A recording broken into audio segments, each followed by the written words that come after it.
everyone to this enlightening interview with a remarkable guest today. I am Vikas Malik, a forgiveness coach, your host, and I am truly excited to introduce you to Jacq Hackett, a trauma-informed practitioner and a leader in disruptive leadership and business breakthrough.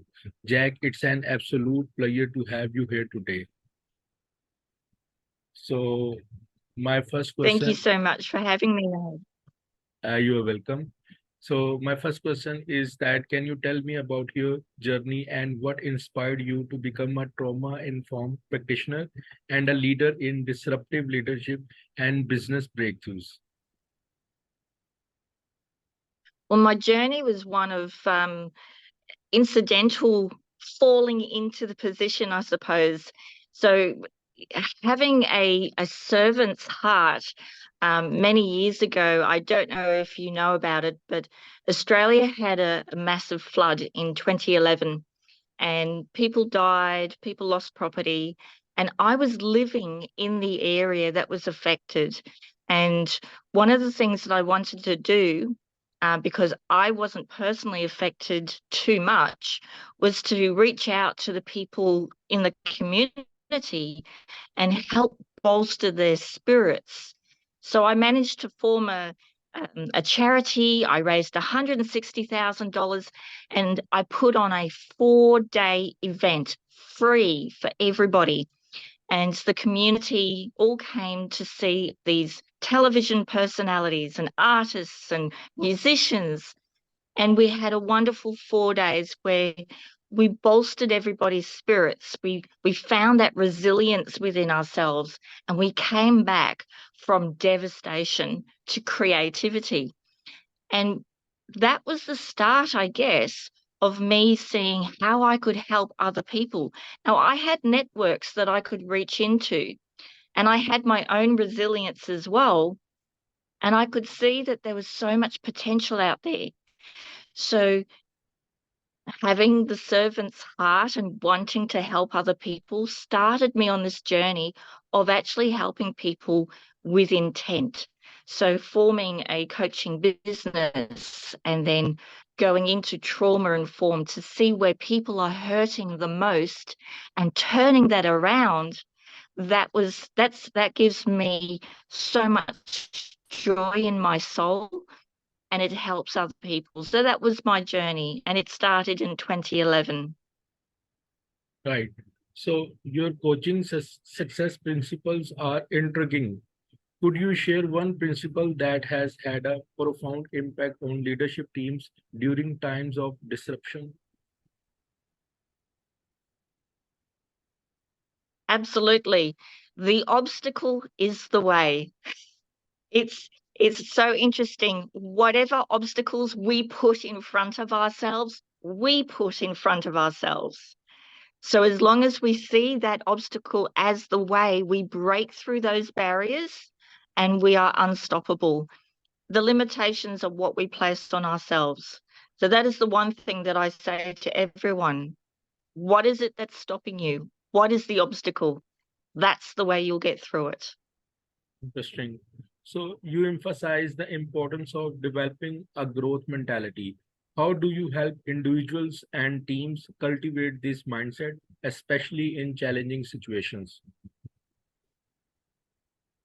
Well, there is, in fact, that's the thing. You need to have a challenge to be able to have a growth mindset. If you have a fixed mindset, you are a victim and everything is happening to you. With a growth mindset, you can see that things are happening, but you see the opportunities in those moments. You see the challenge as an adventure. So for those who are going through a challenge, that's the opportunity they have to grow, to become resilient, and to break through those barriers. If there are no challenges, that's where you need to be careful. If everything is so easy, you are in your comfort zone without realizing that you've stagnated. As soon as you find that there's a challenge or an adventure, then your growth mentality kicks in and you find the way through. Right. So, could you share an example of how a growth mindset has transformed the trajectory of a business or an individual's life? Absolutely. If you want to look at COVID as the prime example, the prime disruptor, so many companies have shut down and shut their doors because they thought that was it. There is no opportunity for them to continue with their business. But those who saw that opportunity to develop and innovate and find a new market, they're the ones who have actually excelled. I know someone who was fired from their position as, I think they were a cook in a restaurant. And the restaurant closed down because they couldn't have anyone come in through the doors or sit in the restaurant themselves. Everything was closed except for the kitchen. So this person started their own business, started working from home, baked little, not cookies, the little cupcakes, and had it as a business where people could order cupcakes and they could just pick it up. And now she has got a flourishing business. It's all online. And that's where that growth mentality comes in. You can say, oh, woe is me, the sky is falling, or you can say, there's an opportunity in this. All I have to do is find it. And that's where the growth mentality comes in and the whole trajectory is changed. Yeah, very true example. So, language plays a crucial role in your approach. How can individuals effectively language their goals and challenges to achieve success and build resilience? And there again, you've pointed it out. How can they language it? If you cannot language your goal, it's not a goal. You need to be so crystal clear on what you want. You need to know when you want to achieve it, why you want to achieve it. You want to know how it smells, how it tastes, how you are going to feel when you achieve it. Once you know that, once you layer on all the senses, it becomes real. Now, anything that you can imagine, if you can language, you can then teach other people and show people your vision. But until you can language it, you cannot see it. It's not real and you can't go for it. So languaging it is the most important part of realizing a dream or a goal. Right.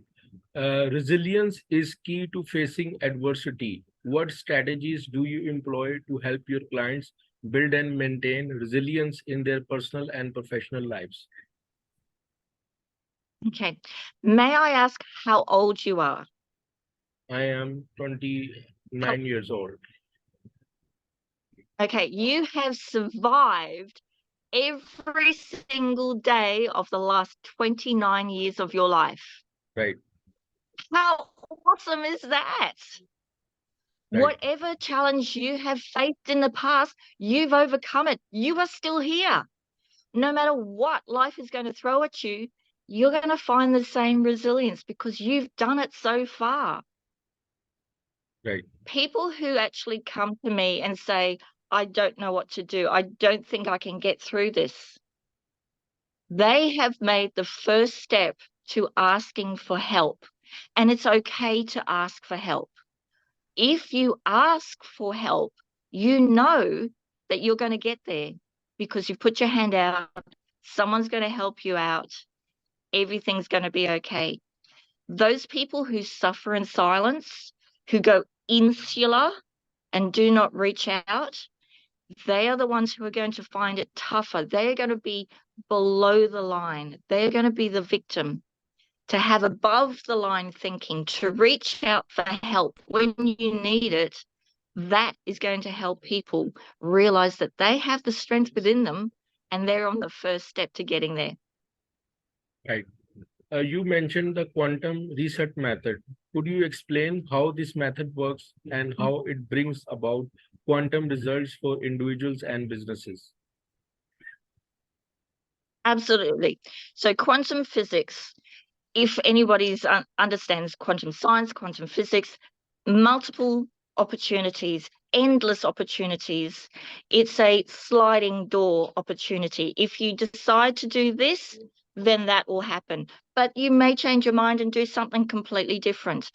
The quantum reset method gives you the opportunity to view every single possibility that you could possibly choose. Every single choice you have made in your past has brought you and I together at this very moment. So it doesn't matter what decisions you've made in the past. It doesn't even matter if you consider them to be good or bad decisions. There is no such thing as good or bad decisions. There are just decisions and the consequences. So everything is really good in your past. It doesn't matter because it's made you the person you are today. So the quantum reset method is understanding where you are now, right now, and the choices that you make moving forwards. And it helps you reset your perspective, re-see your potential, and give you the support that you need to go forwards. Right. So forgiveness is a powerful theme in personal growth. How does forgiveness factor into your coaching practice, and how can it contribute to personal and professional transformation? Okay, now forgiveness is one of the hardest things to do. And you being a forgiveness coach, you'll understand this. Yeah. To be able to free yourself, to unshackle yourself from guilt, you need to forgive others and you need to forgive yourself.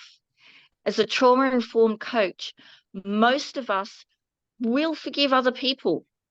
It may be difficult, but they will forgive other people. But it's so much harder to forgive yourself. People will beat themselves up over decisions that they've made, actions that they've taken, thoughts that they've thought. Once you can forgive yourself and forgive others, you free yourself. You can move forward. There's a story I heard where there are two monks, and in their belief, they are not allowed to touch women. But as these two monks were walking, one saw an old woman trying to cross a stream, and she was struggling and falling over. So one monk crossed into the stream, picked up this woman, and carried her across the stream, dropped her on the other side, and they said their goodbyes. When the two monks continued on, they continued on in silence. And at one stage, the second monk couldn't contain himself anymore and said, Why? Why did you do that? You knew that we are not allowed to touch women, yet you carried that woman. You broke the law of our faith. The first monk said, I merely carried the woman across the stream.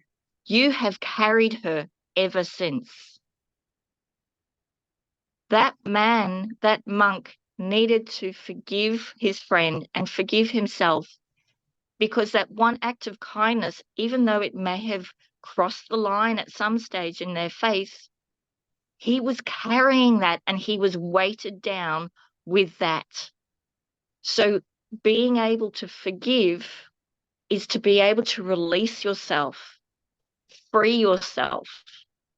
And that's the only way you can move forward. Right. So you are an international speaker and a mentor. How do your speaking engagements and mentoring activities align with your mission to empower individuals and businesses?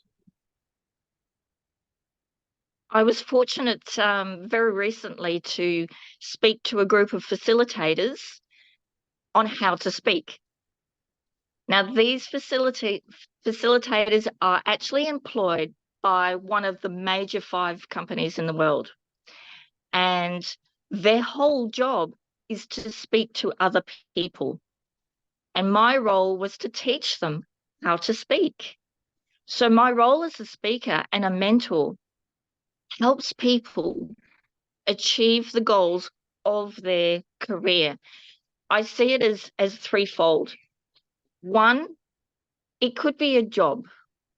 If all you do is smash rocks because that's your job, you smash rocks.